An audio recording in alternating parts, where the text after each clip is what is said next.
निकालिए आपकी। ये है आपका paper number 5, proficiency and pedagogy of mathematic education. ठीक है, इसमें है आपकी वही हर बार की तरह 5 यूनिट है। फर्स्ट यूनिट है आपकी पर्सपेक्टिव अबाउट मैथमेटिकल नॉलेज। ठीक है, 10 नंबर की है आपकी यूनिट। इसमें आप क्या क्या पढ़ोगे? सबसे पहले आप इसमें पढ़ोगे एस्पेक्ट ऑफ मैथमेटिकल नॉलेज। ठीक है, मैथमेटिक नॉलेज के क्या पहलू हैं। उसके बाद कंसेप्चुअल एंड प्रोसीजर। ठीक है, क्या कंसेप्ट है, क्या प्रोसीजर है, इसके बारे में पढ़ोगे। और उसके बाद नेचर ऑफ मैथमेटिक्स, मैथमेटिक्स की प्रकृति कैसी है। ठीक है, उसके बाद है जो नेक्स्ट टॉपिक इसमें पढ़ोगे आप, Vergnaud framework for acquisition of concept with respect of mathematical knowledge. Third point आएगा इसमें effect of psycho culture background of. Aunty please. ठीक है भाई, effect of psycho cultural background of children on mathematical knowledge community mathematics. ठीक है, ये है 3 topic हैं, बिल्कुल छोटी सी है आपकी फर्स्ट यूनिट। ठीक है, सबसे पहले बात आती है हमारी एस्पेक्ट ऑफ मैथमेटिकल नॉलेज। अब आ जाइए आप अपने पेज नंबर फर्स्ट पेज 1 2 3, बस 3 पेजेज का है आपका ये। उसके बाद खत्म फर्स्ट यूनिट। देखिए, सबसे पहले बात आती है aspect of mathematical knowledge conceptual and procedure. गणित का संकल्पनात्मक और प्रक्रियात्मक ज्ञान एक दूसरे को किस प्रकार प्रभावित करता है। आप कोई भी सब्जेक्ट ले लो, ठीक है, तो उस सब्जेक्ट का पहले हमें ना रूल्स पता होता है तो हम उस चीज को इजीली निकाल सकते हैं। ऐसे ही क्या है, मैथ को आप क्या है बिना समझे आपको नहीं आ सकता मैथ, तो उसको पहले में रूल्स को समझना पड़ता है, कंसेप्ट को जानना पड़ता है। तो ये जो रूल्स होते हैं, रूल्स को समझना और कंसेप्ट से संबंध जानना, यही क्या कहलाता है हमारा कंसेप्चुअल। ठीक है, इसी को हम क्या बोलते हैं, कंसेप्चुअल नॉलेज बोलते हैं। ठीक है, ये हमारे सब्जेक्ट से रिलेटेड जितने भी कंसेप्ट है उन सब की स्टडी होती है। ठीक है, इसको हम क्या है अवधारणात्मक ज्ञान भी इसको कह सकते हैं। आपके क्या होते हैं जब भी आप काम करते हो मैथ में, फॉर्मूलेज आप मैथ में क्या करते हो, कोई भी क्वेश्चन सोल्व करते हो, ठीक है, तो उसके कुछ हमें वर्किंग स्टेप होते हैं और उस जो वर्किंग स्टेप की जानकारी प्राप्त करते हैं वही क्या कहलाती है हमारी प्रोसीजरल नॉलेज। ठीक है, 2 तरह की नॉलेज की बात की गई है इसमें, एक कंसेप्चुअल जिसको आप संकल्पनात्मक बोल रहे हो और दूसरा है आपका प्रोसीजरल। ठीक है, प्रोसीजर वाली क्या है आपकी प्रक्रियात्मक। कंसेप्चुअल क्या है, कंसेप्चुअल में आप लिखोगे कि जब हम मैथ में या कोई भी सब्जेक्ट हम पढ़ रहे हैं, जब उसके रूल्स को हम जानते हैं या फिर उसके कंसेप्ट के बारे में हम कुछ पढ़ रहे हैं तो वो हमारी क्या कहलाती है, कंसेप्चुअल नॉलेज कहलाती है। और दूसरी साइड आपकी जो प्रोसीजरल नॉलेज है वो क्या है, जब आप मान लीजिए किसी क्वेश्चन को सोल्व करना चाहते हो, सोल्व करने के लिए जब आप स्टेप बाय स्टेप फॉलो करते हो, फार्मूले में पुट करते हो और उसको करते हो पूरे क्वेश्चन को सोल्व आउट, तो वो क्या कहलाता है आपका जो प्रोसीजर आप लगा रहे हो वह आपका प्रक्रियात्मक ज्ञान यानी कि प्रोसीजरल नॉलेज कहलाती है। बस इनका मीनिंग आपको बताना है। यहाँ पे मीनिंग क्लियर हो गया दोनों को?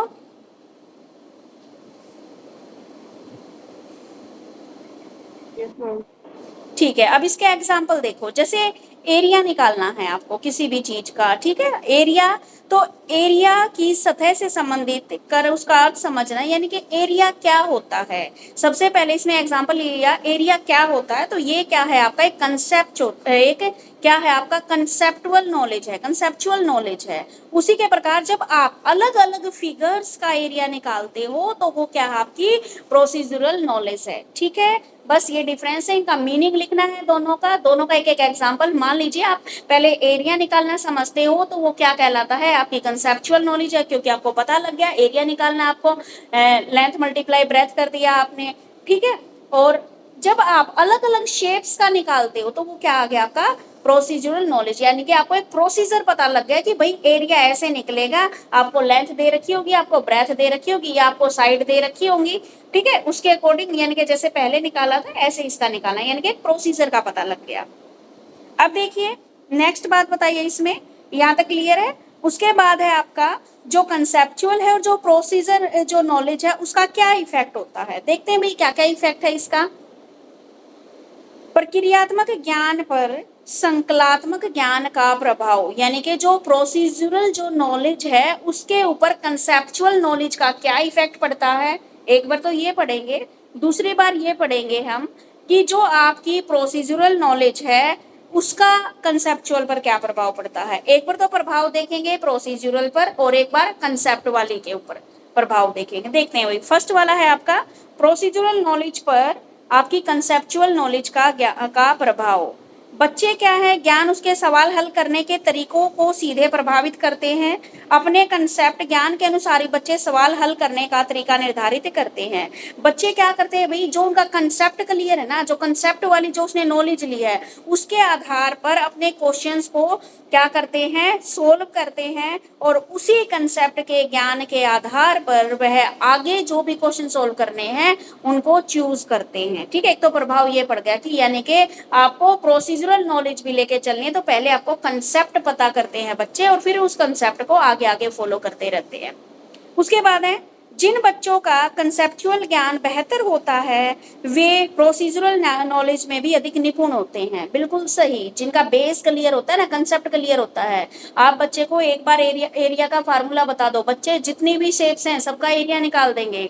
यानी कि सबसे पहले हमें प्रोसीजर से पहले कंसेप्ट क्लियर है तो हम क्या है, बच्चा अगर जिसका कंसेप्ट क्लियर है वह बच्चा प्रोसीजर नॉलेज में भी क्या है, निपुण है।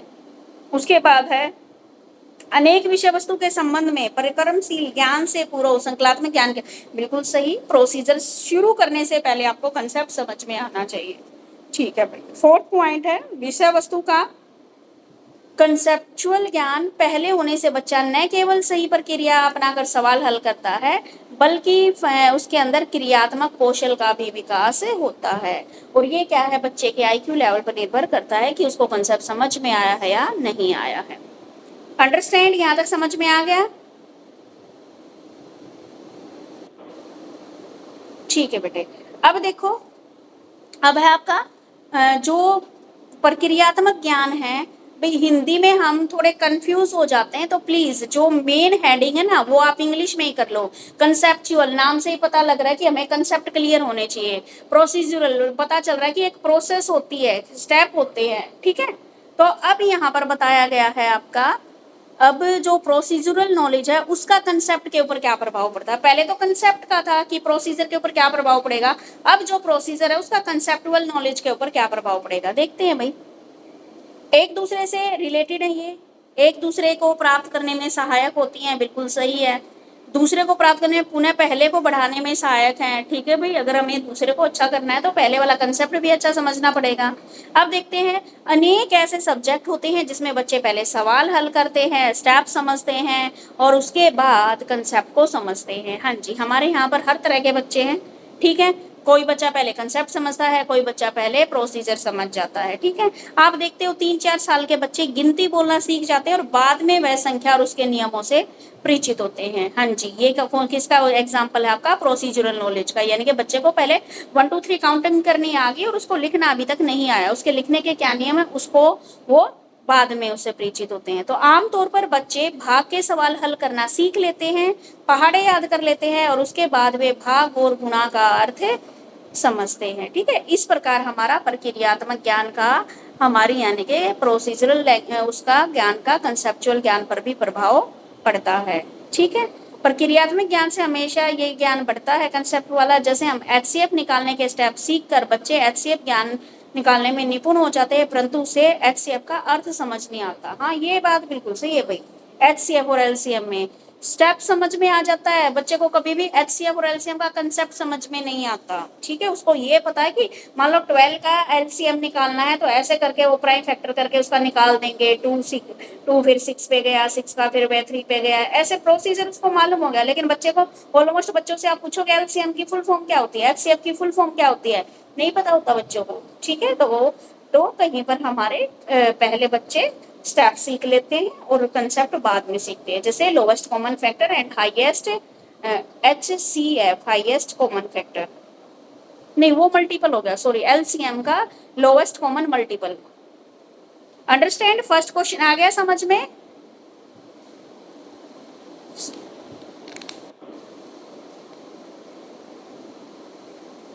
ठीक है भाई, अब देखो कंसेप्चुअल नॉलेज का अभी मैं बता चुकी हूँ। कंसेप्चुअल नॉलेज से क्या तात्पर्य है, विस्तार से समझाइए क्या होती है। सबसे पहले कोई भी चीज जब हम सीखते हैं तो उसका कंसेप्ट समझना, क्या उसके रूल्स हैं, कैसे उसका अर्थ है, उसका मीनिंग क्लियर करना, वो हमारी कंसेप्चुअल नॉलेज कहलाती है। ठीक है, जैसे आपने एक यहाँ पर एग्जाम्पल लिया था, आपको एरिया निकालना है तो आप क्या है, आप संख्याओं के स्वयं से गुणा, एरिया आपका आ गया, सर्कल का अलग एरिया निकालना उसका। ठीक है, लेकिन आपने सिर्फ कंसेप्ट समझा कि एरिया क्या होता है, उसका क्या है, लंबाई चौड़ाई जो भी गुना करके निकाला जाता है। ठीक है, ऐसे करके तो आपने जो कंसेप्ट समझते उसको कंसेप्चुअल नॉलेज बोलते हैं। ठीक है, तो इसको डिटेल में नहीं कराऊंगी।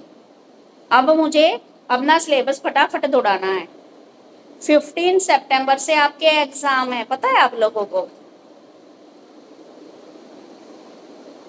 अब देखो, मैम इंग्लिश का तो कुछ हुआ ही नहीं, मैंने उनको बोला तो कह रही है अच्छा मैं बताती हूँ बोल के बोल ही रख दी हूँ। देखो भाई, आगे है आपके कंसेप्चुअल नॉलेज और प्रोसीजरल नॉलेज के गुणों का उल्लेख कीजिए। ठीक है भाई, इसमें क्या क्या क्वालिटीज हैं ये बतानी है। देखो भाई, सबसे पहले तो हम बताएंगे जो कंसेप्चुअल नॉलेज है उसकी क्या क्या क्वालिटीज हैं, और उसके बाद किसकी, हमारी जो प्रोसीजरल नॉलेज है उसकी क्या क्या क्वालिटीज हैं। तो सबसे पहले देखिए, जो कंसेप्चुअल नॉलेज है इसमें हम नियमों का ज्ञान होता है, हमें जितने भी रूल्स हैं उनको सीखते हैं।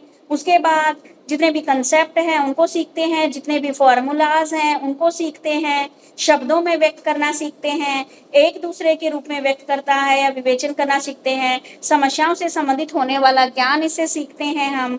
ठीक है, और गणित विषय के लिए माँ का दर्जा पा सकने वाला उदाहरणों के जरिए, और क्या है, उदाहरणों के जरिए हम इसमें सीखते हैं। ठीक है, तो आप इसमें ये सारी चीजें लिख सकते हो। उसके बाद प्रोसीजरल नॉलेज में क्या है, उसमें हमने फार्मूला सीखा, प्रोसीजरल नॉलेज में हमने उसी फार्मूले को पुट करके आगे और प्रॉब्लम्स को हल करना सीखा। ठीक है, उसमें हमने रूल्स सीखे, प्रोसीजरल वैल्यू में हमने उस रूल्स को अप्लाई करना सीखा। उसमें हमने क्या है भाई, जो कंसेप्ट है उसको पढ़ा, उसका मीनिंग क्लियर किया, अब उस कंसेप्ट को हम प्रैक्टिकली करके देख रहे हैं। ये हमारा प्रोसीजरल नॉलेज में है। ठीक है, उसमें हमने समस्या के बारे में सिर्फ पढ़ा, कंसेप्ट पढ़ा, प्रोसीजरल में हम एक्चुअली उस समस्या को सोल्व कर रहे हैं। ठीक है, तो ये आपके इसमें क्या है, समझ में आ गए। ठीक है बेटे, अब देखो आगे है आपका गणित की प्रकृति, nature of mathematics. Nature of mathematics कैसा है, तुम भी पता है कैसा है नेचर मैथ का। मैथ में क्या होती है, आपके कंसेप्ट भी होते हैं, कंसेप्चुअल नॉलेज भी ग्रहण करते हैं आप, जैसे आपने पीछे क्वेश्चन किया ना, उसी से रिलेटेड इसमें मिक्स कर दो आप। क्योंकि मैथ में हम कंसेप्ट भी सीखते हैं, हम विचार भी सीखते हैं। ठीक है, हमें कंसेप्चुअल नॉलेज भी मिली, हमें प्रोसीजरल नॉलेज भी मिली। ठीक है, हम जैसे आपके क्या है अलग, जैसे आपके और सब्जेक्ट है वैसे ही मैथ भी आपका एक सब्जेक्ट है। ठीक है, आप हिंदी, हिस्ट्री, इकोनॉमिक्स, ज्योग्राफी, आप साइंस आदि सब्जेक्ट जीवन के एक्सपीरियंस से सीधा संबंधित रहते हैं, तो वैसे ही आपका जो मैथ है वह भी आपकी रियल लाइफ के साथ क्या है, जुड़ा हुआ है। आप मान लीजिए कहीं पे भी मार्केट में जाते हो तो वहां से जो भी मान ले सामान खरीद के लाते हो, तो मैथ की जो नॉलेज है वो आपने क्या है, जो जमा घटा गुणा भाग की जो नॉलेज है वो आपने मैथ से ही प्राप्त की है। ठीक है, तो ऐसे करके ये क्वेश्चन आपको स्टार्ट कर देना है, और उसके बाद आ जाना है फिर इसमें क्या है, आप रेखा खींचते हो, क्या है, लाइंस सीखते हो, एंगल सीखते हो। ठीक है, आप स्क्वायर, आप रेक्टेंगल, और भी जितनी बहुत सारी आप लीनियर इक्वेशन वगैरह सारी मैथ में ही सीखते हो। यानी कि ये चीजें जो स्टार्टिंग की जो भूमिका आपने बांधी है वो आप अपने वर्डों में बांधिए, और उसके बाद आ जाइए आप इसकी जो क्वेश्चन हमसे पूछा है प्रकृति के बारे में। नेचर देखो भाई कैसा है इसका। मैथ क्या है, मैथ की भाषा अंतरराष्ट्रीय है, इंटरनेशनल है। जी बिल्कुल इंटरनेशनल है, इंडिया में भी पढ़ा जाता है, चाइना में भी मैथ पढ़ा जाता है, अदर कंट्रीज में भी मैथ पढ़ा जाता है। ठीक है, उसके बाद इसमें बहुत ज्यादा बड़े बड़े हैं, इन बड़े बड़े जितने भी ये पॉइंट, इनको छोटे छोटे पॉइंट्स में तोड़ लो। 15 पॉइंट है, 15 पॉइंट याद तो होने वाले हैं नहीं भाई। ठीक है, तो अपना ही दिमाग माइंड यहाँ पे आप लोग यूज करके आओगे। मैथ क्या है, एक इंटरनेशनल लैंग्वेज है, इसमें चाहे आप फार्मूलाज देख लो, चाहे आप जमा घटा गुणा भाग दशमलव प्रतिशत एवरेज, सब देशों में एक जैसा ही सिखाया जाता है। दूसरी बात आ गई, गणित में जितनी भी संख्याएं हैं उनकी प्लेस वैल्यू, उनकी फेस वैल्यू आदि की स्टडी की जाती है। और चाहे आप अर्थमेटिक में पढ़ो, चाहे आप एल्जेब्रिक मैथ पढ़ो, ज्योमेट्री पढ़ो, ये सारे चीजें भी क्या है, ये सभी आदि विषय वस्तु का विकास हुआ। ये इतना डिटेल में पढ़ने की जरूरत नहीं, इसमें आप लिखोगे कि गणित में ही हम संख्याओं की प्लेस वैल्यू फेस वैल्यू निकालना सीखते हैं। मतलब आप ऐसा करो, नेहा और वरदान आप क्लास में हो तो जैसे नेहा आप शायद आपकी बेटी छोटी है अभी, तो आज ही उसका बर्थडे है ना, happy birthday. Thank you ma'am, yes ma'am आज ही है। देखो हम जैसे बच्चों को पढ़ाते हैं ना, तो मैथ की आप ऐसे ही देखो कि मैथ में हम एक इंटरनेशनल लैंग्वेज हो गई, मैथ में हम जमा घटा गुणा भाग सीखते हैं, मैथ में हम प्लेस वैल्यू निकालना सीखते हैं, मैथ से हम क्या है, हम ऑब्जर्वेशन लगाते हैं, हम ज्ञानेंद्रियों के माध्यम से गणित की नई नई संकल्पनाओं की खोज करते हैं, ये आ गया। गणित में हम क्या है, जनरलाइजेशन, इंडक्टिव, डिडक्टिव, मूर्त आदि माप आदि चीजें सीखते हैं, जितने भी फार्मूलाज हैं उनके बारे में सीखते हैं, जो भी सब्जेक्ट है उसकी क्या है, सीरियल वाइज क्या है, उसकी क्रमबद्धता क्या है, उसको किस तरीके से व्यवस्थित किया गया है सिस्टमेटिक तरीके से, ये सारी चीजें भी हम क्या है गणित से सीखते हैं। गणित कक्षा अध्ययन का विषय है, यानी कि गणित क्या है आपका क्लास में पढ़ाए जाने वाला एक विषय है, जिसको आप क्या है ब्लैक बोर्ड से उससे पढ़ते हैं, ठीक है। गणित में अभ्यास हेतु, हाँ जी, बहुत सारी एक्सरसाइज होती है, आपको प्रैक्टिस हेतु बहुत सारा मटेरियल इसमें होता है आपका। गणित में क्या है, निष्कर्ष निश्चित और तर्क संगत होते हैं, हाँ जी, जो आप निकालोगे उसका एक प्रूफ है, ठीक है। मान लो 100 रुपीज है, उसमें से इतने हमने वहां पे खर्च कर दिए, इतने वहां पे खर्च कर दिए, तो क्या है एक निश्चित और तर्क संगत आंसर होता है इसका, ठीक है। यदि छात्र गणित के कंसेप्ट को भली भांति समझ ले तो उन्हें ये विषय बहुत ही इजी और इंटरेस्टिंग लगेगा। अगर बच्चे नहीं समझ पाते कंसेप्ट को तो सबसे बोरिंग विषय भी बच्चों को यही लगेगा, ठीक है। हमारी संस्कृति के डेवलपमेंट में गणित का भी महत्वपूर्ण योगदान है, ठीक है। उसके बाद गणित की विभिन्न शाखाओं में मूलभूत से आधार पर बीजगणितीय प्रतीकों के प्रकटन की विशेषताओं का विवेचन किया जाता है। गणित में भी क्या है, अलग अलग पार्ट हैं। आप गणित में ज्योमेट्रिक पढ़ते हो, आप एल्जेब्रिक पढ़ते हो, आप अर्थमेटिक पढ़ते हो, ठीक है। तो इन सब में भी अलग अलग में है। पिछले 150 वर्षों से हम क्या है गणित की नवीन गणित की प्रगति लगभग पिछले 150 वर्षों में हुई है तथा समुच्चय भाषा का आधुनिक गणित में प्रयोग किया जाता है। ये क्या है, एक अमूर्त कंसेप्ट है, ये विचारों और आकृतियों का विज्ञान कहा जाता है। अमूर्त कंसेप्ट कैसे है, मैंने बोल दिया भाई 100 रुपए मैंने तुम्हें दिए, तुम 49 रुपीज खर्च करके आ गए, तो आप क्या है माइंड में ही सोचोगे, 100 में से -49 करके देखोगे, ठीक है। ये तो है नहीं कि तुम बाजार में खड़े हो और तुम्हारे पास कुछ है नहीं, तो तुम हाथों से अमूर्त तरीके से ही तो काउंट करते हो, ठीक है। उसके बाद है गणित की प्रकृति में गूढ़ता में एक महत्वपूर्ण घटक है। प्रत्येक गणितीय कथन का निश्चित आधार होता है, कोई बात बिना आधार के स्वीकार नहीं की जाती है, बिल्कुल सही बात है। उसके बाद है गणित की विषय वस्तु में सामंजस्यता है। गणित में एक प्रकार की निश्चितता है जिसके कारण चिंतन में होने वाली संभावित त्रुटियां कम हो जाती हैं, ठीक है। इतने लंबे लंबे आपको नहीं करने, 15 पॉइंट है, 15 में से 8-10 पॉइंट आप याद कर लेना, ठीक है। आगे बात समझ में,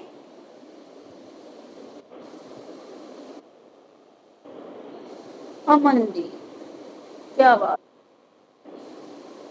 ठीक है भाई। उसके बाद हमारा मैथ वाला हो गया है कंसेप्ट क्लियर। उसके बाद चलते हैं हम, बेटा हम पढ़ रहे हैं मैथ और आज ही हमने स्टार्ट किया है। अब इसमें पढ़ रहे हैं हम फर्स्ट मैथ का कंसेप्चुअल प्रोसीजरल वाला कंप्लीट हो गया है फर्स्ट पॉइंट। सेकंड पॉइंट में आ गए हैं हम work node framework for acquisition of concept with respect of mathematical knowledge, ठीक है। कि गणितीय ज्ञान के संदर्भ में कंसेप्ट को ग्रहण करने का वोन गार्ड का ढांचा, यानी कि ये जो वोन गार्ड है इन्होंने भी कुछ फ्रेमवर्क दिया कि भाई आप इस तरीके से सीखोगे तो आपको ये चीजें, ये कंसेप्ट ऐसे क्लियर हो जाएगा, ठीक है। तो इसमें हम यहाँ पर पढ़ेंगे वन गार्ड फ्रेमवर्क। गणितीय ज्ञान के संदर्भ में वन गार्ड का फ्रेमवर्क कैसा है, तो देखते हैं भाई कैसा है। वर्गनार्ड ने कठिन इंटेलेक्चुअल कंसेप्ट और एक्टिविटीज को ग्रहण करने के लिए एक सिस्टमेटिक तरीका दिया है। इसके सिस्टमेटिक ये कंसेप्ट अलग अलग सिचुएशन से संबंधित होता है और एक सिचुएशन को अनेक संबंधित कंसेप्ट द्वारा एनालिसिस किया जाता है। तो इस प्रकार कंसेप्ट एवं परिस्थितियां आपस में संबंधित होती हैं और एक दूसरे से जुड़ी हुई होती हैं, ठीक है। वन गार्ड के अकॉर्डिंग लर्निंग सिचुएशन से संबंधित कंसेप्ट का अर्थपूर्ण बनाती है और लर्निंग एवं ज्ञान का दायरा तैयार करती है। इसके लिए कंसेप्ट मैप का प्रयोग शिक्षा के कंसेप्चुअल फील्ड को दर्शाता है, ठीक है। देखो भाई जो वन गार्ड है आपके वर्गनार्ड सॉरी उल्टा बोल रही हूँ, वर्क नॉट वो ये बोलते हैं कि भाई मैं एक ऐसा फ्रेमवर्क तैयार कर रहा हूँ जिसमें आप अलग अलग सिचुएशंस में भी आप उसको क्या कर सकते हो, एनालिसिस कर सकते हो। ठीक है, तो इन्होंने कुछ क्या है, कुछ कंसेप्चुअल मैप आपको दिए। ठीक है, लर्निंग और लर्निंग की और लर्निंग सिचुएशन से संबंधित जितने भी कंसेप्ट हैं उन सबको समझाने की इन्होंने कोशिश करी है। अब देखो भाई इसने क्या दिया है, कंसेप्चुअल फील्ड इसने दिया है। इसमें एक ऐसी सिचुएशन में ऐसा ग्रुप है जिसको समझने के लिए अनेक कंसेप्ट की जानकारी आवश्यक है। देखते हैं भाई, सबसे पहले परिस्थिति, रमा ने बैंक में 500 रुपए जमा किए।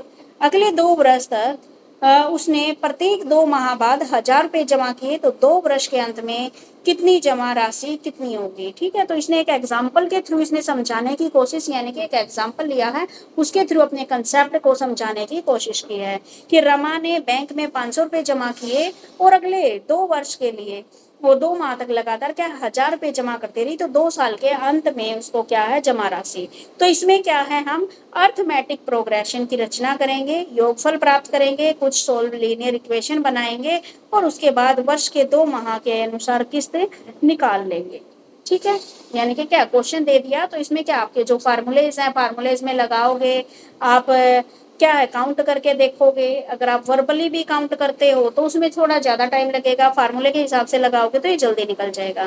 तो यहाँ पर इसने कंसेप्ट दिया, इसी कंसेप्ट का एक फ्रेमवर्क तैयार किया इसने, SIS मॉडल इसने इसको बोला।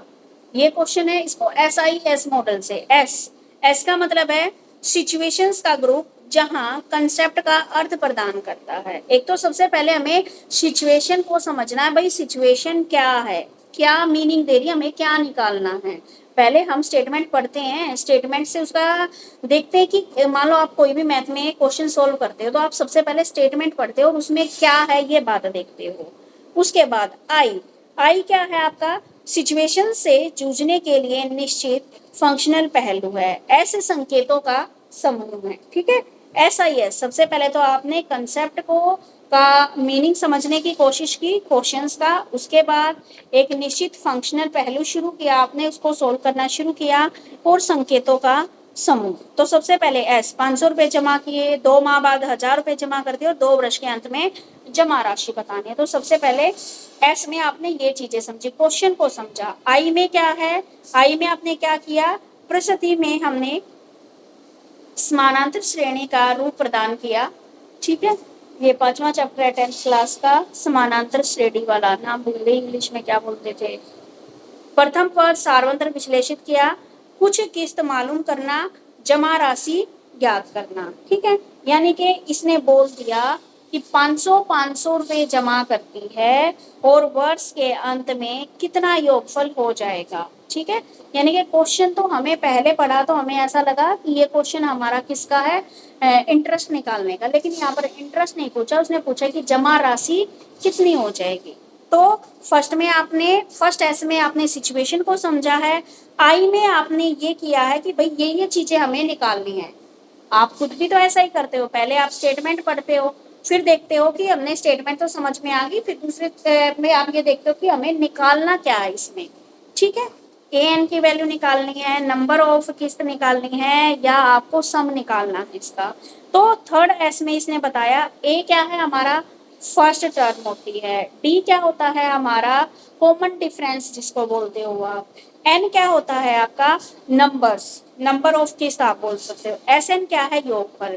तो इसने ये स्कीम, थ्योरम और फिर आपका फिर से स्कीम, तो ऐसे आपको ये क्वेश्चन सोल्व करना है। तो इसने ये बता दिया कि देखो आपको ये चीज ना भी याद रहे ना, देखो भाई जिसका आफ्टर 10th मैथ छूट गया था तो उसको तो ये पता नहीं कि ए की वैल्यू क्या है, डी की वैल्यू क्या है, क्योंकि ये 10th क्लास का क्वेश्चन है आपका। ठीक है, तो इसने बोला कोई भी क्वेश्चन है, सबसे पहले आप देखो पूछा क्या है। ठीक है, आपको पता लग गया, उसके बाद आप देखोगे कि भाई इसमें जमा करना है, घटा करना है, क्या करना है। ठीक है, यह बात समझ में आ गई। तीसरी में आप देखते हो ये फर्स्ट वैल्यू है, ये सेकंड वैल्यू है, अब थर्ड वैल्यू हमें बतानी है। ठीक है, आप मान लीजिए कि आप बाजार में जाते हो और आपके पास 1000 रुपए हैं, आप इतने रुपए वहां पे खर्च करके आए, इतने रुपए वहां पे खर्च करके आए, इतने रुपए वहां पे खर्च करके आए। तो सबसे फर्स्ट कंसेप्ट में आपको ये टर्म क्लियर करनी है कि टोटल कितने पैसे थे और कहाँ कहाँ खर्च करके आए, इसको समझा। दूसरे में क्या है, आप अलग अलग उनको लिख लोगे कि मैंने भाई सूट लेने में इतना खर्च कर दिया, सब्जी लेने में इतना खर्च कर दिया, फ्रूट लेने में इतना खर्च कर दिया। लास्ट में आप देखते हो कि हमसे पूछा क्या गया है, हमसे पूछा गया कि लास्ट में कितने पैसे हमारे पास बचे। ठीक है, फिर हम वो प्रोसीजर शुरू करके उसको निकाल लेते कि लास्ट में हमारे पास कितने पैसे बचे। तो इन्होंने दिया सबसे पहले स्कीम यानी कि सिचुएशन के अकॉर्डिंग देखो पहले, उसके बाद थ्योरम, जो भी आप फार्मूला यहाँ पे लगाना चाहते हो लगा सकते हो, थ्योरम इन एक्शन। उसके बाद अगर आपको इसके विरुद्ध कोई उदाहरण ना मिले तो आप खुद इसको सोल्व करके देख सकते हो। कंसेप्ट इन एक्शन, तथ्य और प्रत्यय प्रमेय से संबंधित है अथवा नहीं, यानी कि जो तथ्य है वह हमारी थ्योरम से रिलेटेड है या नहीं है। कंसेप्ट मैप में आप ये देखते हो कि थ्योरम इन एक्शन में कंसेप्ट इन एक्शन शामिल है या नहीं है, और सभी विचारों को आप क्या कर देते हो, सूत्रबद्ध कर नामांकित या चिन्हित किया जाता है, जिससे कि विद्यार्थी उसे संबंधित कर सके। तो कंसेप्ट मैप बना ले तो आप अपने दिमाग में भाई ये क्वेश्चन ऐसे ऐसे निकलेगा। ठीक है, कुछ समझ में आया?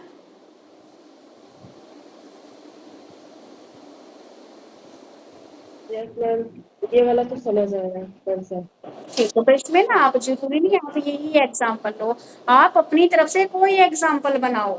ठीक है, सारी बुक इस लैंग्वेज याद करने की नहीं होती, आप अपनी तरफ से जो आपको आता है वही एग्जाम्पल पुटअप करो। मैम इसमें थ्योरी भी आएगा ना? हाँ, थ्योरी में आएगा, ये इसमें जो आपका आप मैथ पढ़ा का रही जो हैं। पेपर है वो थ्योरी में आएगा। बस सिंपल से एक दो क्वेश्चन आ गया, असेंडिंग डिसेंडिंग करना पूछ लिया आपसे तो बिल्कुल इजी है। असेंडिंग में पहले छोटे फिर उससे बड़े ऐसे नंबर, डिसेंडिंग में पहले बड़ा ले लिया फिर उससे छोटा, या फिर कोई एचसीएफ एलसीएम वाला क्वेश्चन पूछ लेगा आपसे। ऑलमोस्ट तो सारी क्या है, पेडागोजी है, ये थ्योरी है इसमें सारी।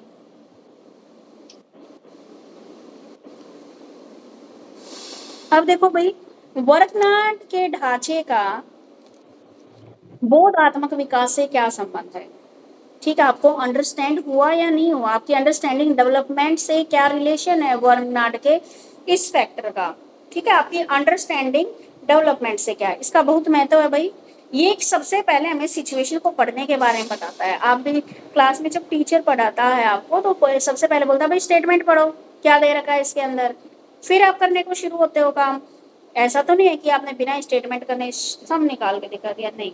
तो सबसे पहले ये हमें सिचुएशंस को पढ़ने में हमारी हेल्प करता है कि क्या सिचुएशन है, क्या पूछा गया है, इसकी भूमिका। दूसरा, कोई नई सिचुएशन सामने आती है या अपने एक्सपीरियंस के आधार पर सरलता से किसी चीज की पहचान करने, उसके जोड़कर डालने की चेष्टा करने, प्याजे की विचारधारा के अनुरूप यानी कि उसको फिर सोल्व आउट करने की कोशिश करता है। लंबे समय तक ये प्रोसेस चलती है जिसे व्यक्ति की अंडरस्टैंडिंग डेवलपमेंट करती है। यह प्रक्रिया कम समय की होती है, लर्निंग प्रोसेस कम समय की होती है और वह किसी भी विशेष परियोजना विकास से डेवलपमेंट होती है। ठीक है, जब विद्यार्थी किसी क्वेश्चंस को हल करता है तो उसके द्वारा अपनाया गया हल मेथड यानी कि अपनाया गया रास्ता, उसके ज्ञान का असेसमेंट करते हैं, उसे अपने अपनाए गए मेथड को थ्योरम इन एक्शन कहते हैं, और वर्गनाट के अनुसार सिचुएशन को संबंधित करते हुए थ्योरम इन एक्शन अपनाई जाती है। यानी कि जब भी किसी क्वेश्चंस को आप सोल्व करना शुरू करते हैं तो उसको थ्योरम इन एक्शन बोलते हैं, और वर्गनाट ये बोलते हैं कि आपको सिचुएशन से संबंधित करते हुए थ्योरम ऑफ एक्शन लगाना, यानी कि सबसे पहले सिचुएशन को समझना है और उसके बाद आपको क्वेश्चन को सोल्व करना है। तो इसने दो रास्ते बताए हैं। सबसे पहले तो जो दो एक जैसे प्रतीत होने वाली सिचुएशन में विद्यार्थी अंतर पहचान पाए और उसी के अनुरूप दोनों का अलग अलग हल करे। यानी कि सबसे पहले तो सिचुएशन ये है कि बच्चे को हमें ये समझाना है कि भाई इस क्वेश्चन में निकालना क्या है। जब उसको समझ में आ जाएगा तो कोई प्रॉब्लम ही नहीं है, अगर उसको समझ में ही नहीं आया तो कैसे निकाल पाएगा। तो सबसे पहली बात है कि बच्चे को पहले सिचुएशन, क्या सिचुएशन, मान लो दो एक जैसे सम है तो दोनों समूह में क्या पूछा गया है, ये बात क्लियर होनी चाहिए। और उसके बाद थ्योरम इन एक्शन अप्लाई करना। थ्योरम इन एक्शन का मतलब वो क्वेश्चन सोल्व करना शुरू करना है आपको। उसके बाद है दूसरा पॉइंट, दो भिन्न परिस्थितियों में विद्यार्थी समान ढांचे को ऑब्जर्व करते हैं और सिचुएशन के लिए एक समान हल विधि का प्रयोग करें तो इसे हम समान स्कीम बोलते हैं। मान लो अलग अलग क्वेश्चन दे दिए, ठीक है कोई बात नहीं है, लेकिन सेम फॉर्मूला उसमें यूज हो रहा है तो उसको हम सेम स्कीम बोलते हैं। ठीक है, आगे बात समझ में।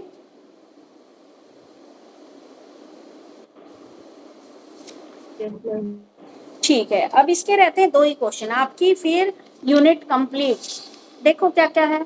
अब गणित के शिक्षण, effect of psycho cultural background of children on mathematical knowledge, community mathematics, यानी कि जो बच्चे की साइको कल्चरल बैकग्राउंड है चिल्ड्रन की, उसके बच्चे को सामाजिक सांस्कृतिक परिवेश का गणितीय ज्ञान पर प्रभाव, यानी कि हमारी जो कम्युनिटी है उसका हमारे गणित एजुकेशन पर क्या इफेक्ट पड़ता है।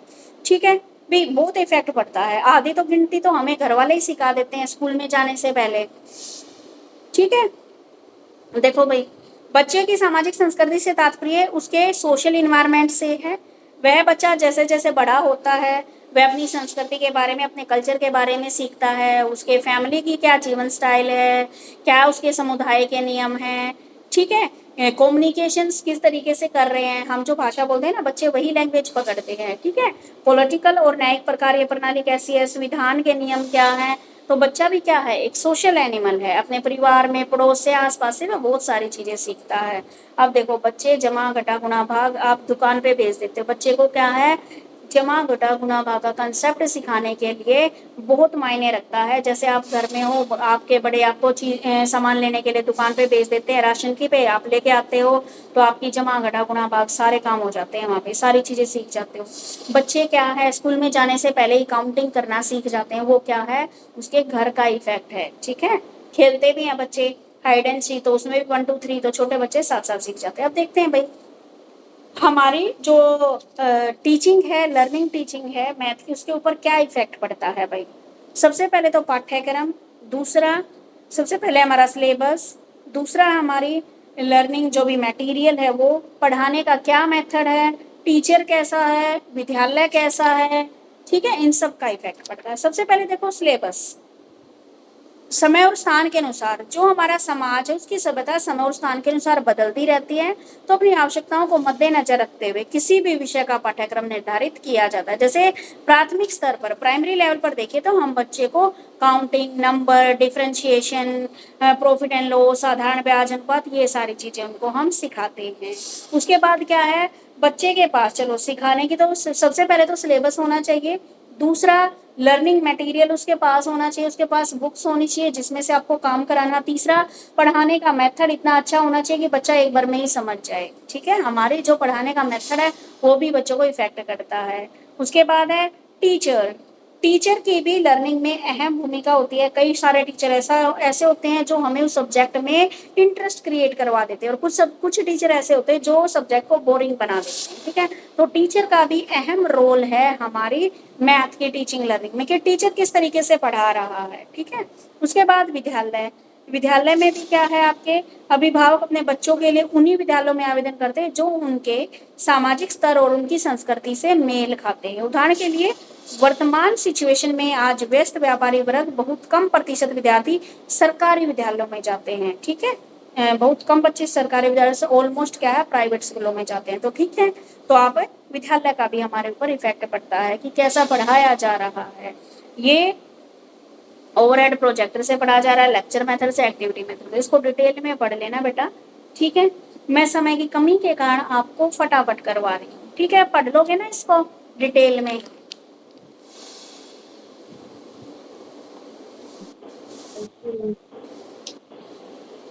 ठीक है, अगला है बच्चे के सामाजिक संस्कारों का उसके गणितीय ज्ञान पर क्या प्रभाव पड़ता है। तो बच्चे की जो फैमिली का जीवन शैली है उसका प्रभाव पड़ता है, भाषा माध्यम का प्रभाव पड़ता है, संचार के साधन का प्रभाव पड़ता है, और दैनिक एक्टिविटीज का उसके ऊपर प्रभाव पड़ता है। देखो भाई, प्री स्कूल नॉलेज, पारिवारिक जीवन शैली, अगर बच्चे के परिवार, समाज और संस्कार परिवार से ही प्रारंभ होते हैं, संस्कारों की नींव डलती है। परिवार में रहकर बच्चा गिनती का करना, कम ज्यादा, छोटा बड़ा, ये सारी चीजें नॉलेज बच्चा घर से ही सीखता है। ठीक है, क्वेरीज क्या है, क्या संख्या है, क्या डिस्कशन कर चल रहा है, ये सारी बातें बच्चे स्कूल अपने घर से ही सीखते हैं। इंटरेस्ट और इम्प्रूवमेंट इन सब्जेक्ट, परिवार की ओर से बल मिलने पर गणित के प्रति बच्चे की रुचि चेंज हो जाती है, वह विषय के ज्ञान में बढ़ोतरी कर सकते हैं। उसके बाद है भाषा माध्यम, बच्चे की रोजमर्रा की भाषा और शिक्षा के माध्यम से बच्चे का तालमेल उस ज्ञान को प्रभावित करता है कि हमारी जैसी लैंग्वेज बोली जा रही है वही लैंग्वेज आप पढ़ रहे हो तो बच्चे को पढ़ने में आसानी हो जाती है। तो बच्चे के गणित की विषय वस्तु संबंधित चर्चा में रुचि तभी लेगा यदि वह अपनी दैनिक भाषा में भी इस विषय को सीख रहा है। ठीक है, तभी वह इसमें रुचि लेगा। ठीक है, उसके बाद है आपके संचार के साधन, कम्युनिकेशन के क्या क्या मेथड हम यहाँ पर यूज कर रहे हैं। कंप्यूटर, इंटरनेट संबंधी जानकारी भी प्रश्नावली सोल्व करने में हेल्प करती है। उसके बाद संस्कारों के आधार पर बच्चे संचार के साधनों का प्रयोग करते हैं। दैनिक एक्टिविटी, दैनिक एक्टिविटी में अगर वे नाप तोल की चीजें देख रहे हैं, पैसे के लेन देन को देख रहे हैं, ब्याज का हिसाब किताब लगाना देख रहे हैं तो बच्चा वे चीजें जल्दी सीखता है। ठीक है, उसके बाद है आपका लास्ट क्वेश्चन, सामुदायिक गणित क्या होता है। ठीक है, कम्युनिकेटिंग मैथमेटिक्स क्या होती है, स्पष्ट कीजिए। मानव का सामाजिक जीवन गणित पर निर्भर करता है और गणित के जिस रूप का प्रयोग हम समाज में करते हैं वही क्या है आपका सामुदायिक गणित कहलाता है। ठीक है, अब इसमें क्या क्या है आपके नैतिक मूल्य और गणित। ठीक है, मोरल वैल्यूज एंड मैथमेटिक्स। आगे आपके जीविकापार्जन मूल्य और गणित, यानी कि आपको किस प्रकार से अपनी लाइफ का गुजारा करना है और उसका मैथमेटिक्स से क्या रिलेशन है। कल्चरल वैल्यू और मैथ का क्या रिलेशन है। साइकोलॉजिकल वैल्यू और मैथ का क्या रिलेशन है। सोशल समाज और इसका गणित का क्या मेल है। और उसके बाद वैज्ञानिक दृष्टिकोण से संबंधित मूल्य और गणित, ये इनके बारे में हम पढ़ेंगे। ठीक है, नैतिक मूल्य और गणित। नैतिकता एक ऐसा महत्वपूर्ण कंसेप्ट है जो समय, व्यक्ति, परिस्थिति और स्थान में सबसे अधिक प्रभावित करते हैं। ठीक है, अगर गणित का ज्ञान बच्चों के चारित्रिक और नैतिक विकास में सहायक है। एक अच्छे चरित्रवान व्यक्ति में जितने गुण होंगे, अधिकांश गुण गणित विषय के अध्ययन में, जैसे बच्चे में स्वच्छता, यथार्थ, समय की पाबंदी, सच्चाई, ईमानदारी, न्यायप्रियता, कर्तव्य निष्ठा, आत्म नियंत्रण, आत्मनिर्भरता, आत्म सम्मान, आत्मविश्वास, धैर्य, नियमों पर अडिग रहने की शक्ति, दूसरों से बात करना, सुनना, ये सारी चीजें भी इफेक्ट करती है। अब देखो भाई, बच्चा ईमानदार है, समय से सारे काम करता है। ठीक है, तो ये उसके नैतिक मूल्य हैं जो उसको गणित पढ़ने में हेल्प करेंगे। कैसे, बच्चा समय का पाबंद है, भाई मुझे इस समय पे मैथ का काम करना है तो करना है, चाहे कैसे भी हो जाए। ठीक है, आप बच्चा सच्चा है, भाई ये मुझे समझ में नहीं आया तो भाई आप दोबारा से समझा दो। ठीक है, ईमानदार है बच्चा। ठीक है, न्याय प्रियता है, कर्तव्य निष्ठा है, खुद पर सेल्फ कंट्रोल है। ठीक है, तो ये सारी चीजें बच्चे को गणित ही नहीं बाकी जो सब्जेक्ट है उसको पढ़ने में भी हेल्प करते हैं। आगे आपके जीविकापार्जन मूल्य और गणित, आपके लाइफ में मान लीजिए गणित का हर जगह यूज होता है। देखो साइन कोस थीटा का आपका कहीं यूज नहीं हो रहा है, लेकिन जो बेसिक मैथमेटिक्स है उसका आपके लाइफ में हर जगह पर यूज हो रहा है। आप अपने जीवन यापन में आप देखो, अगर अनपढ़ व्यक्ति है ना तो उसको भी हिसाब किताब आता है, उसको भी पैसे गिनने आते हैं। ठीक है, तो वहां पर भी गणित की आवश्यकता। आगे कल्चरल वैल्यूज और गणित का महत्व है। कल्चरल वैल्यूज में इन्होंने बताया कि समाज की कुछ कल्चर होता है, जैसे खान पान, रहन सहन, सामाजिक राजनीतिक। ठीक है, तो गणित का इतिहास विभिन्न राष्ट्रों की संस्कृति का चित्रण प्रस्तुत करता है। गणितज्ञ हांग वेन ने लिखा कि गणित सभ्यता और संस्कृति का दर्पण है। ठीक है, कि गणित ही हमारी सभ्यता और संस्कृति का दर्पण है। उसके बाद है साइकोलॉजिकल वैल्यूज और गणित, समाज और गणित, वैज्ञानिक दृष्टिकोण, ये आप लोग खुद पढ़ोगे। ठीक है, आगे बात समझ में। आज बेटा फटाफट इसलिए पढ़ा रही हूँ कि मुझे टेंशन हो रखी है कहीं तुम्हारा सिलेबस ना रह जाए गणित का। आज तुम्हारी फर्स्ट यूनिट कंप्लीट हो गई,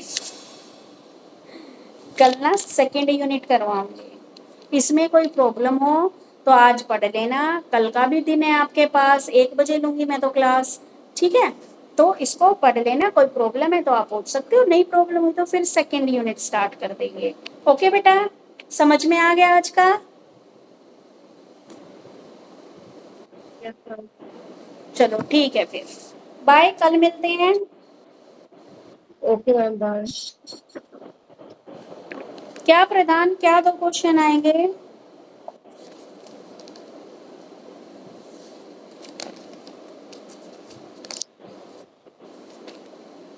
क्वेश्चन बेटा आपका 70 नंबर, हाँ 10 नंबर की है ये यूनिट।